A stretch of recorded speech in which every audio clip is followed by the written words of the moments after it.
आप अर्क लीमू, अर्क सौंफ 1-1 चम्मच ले लें और अर्क जैतून 1 चम्मच और इसमें 1 कप पानी मिला लें। इसके साथ लें तो ज़्यादा बेहतर है, जल्द ही आपकी जान छूट जाएगी। पथरी हमेशा के लिए आउट हो जाएगी इंशाल्लाह।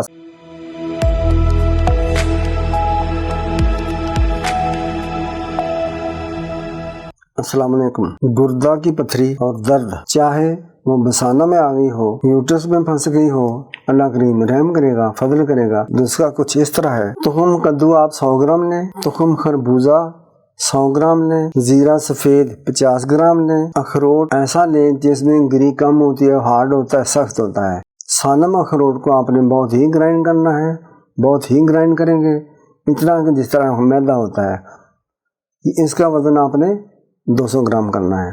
अब ये 4 चीज़ें हो गई, आपके पास बेहतरीन दवाई तैयार हो गई है पथरी की, चाहे गुर्दे में हो चाहे पित्ते में हो।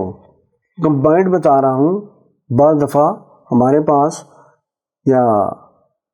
पास ऐसे नुस्खा जात भी हैं जो कि मसाले की गुर्दे की अलग पथरी का नुस्खा है और पित्ते की पथरी का अलग नुस्खा है, लेकिन ये मैं कंबाइंड ही बता रहा हूँ ताकि आप लोग बना लें, चाहे पित्ते में हो चाहे गुर्दे में हो। अब इसकी खुराक छोटी आधी चम्मच होगी पानी के साथ। चंद रोज़ करो, 1 हफ्ता, 2 हफ्ते, 3 हफ्ते कर लो, 4 हफ्ते कर लो, लेकिन इतना अर्सा नहीं होता, पहले ही पथरी आउट हो जाती है, रेज़ा हो जाती है इंशाल्लाह, बाय यूरिनरी सिस्टम आउट होती है। अगर आप अर्क लीमू, अर्क सौंफ 1-1 चम्मच ले लें और अर्क जैतून 1 चम्मच और इसमें 1 कप पानी मिला लें, इसके साथ लें तो ज़्यादा बेहतर है, जल्द ही आपकी जान छूट जाएगी।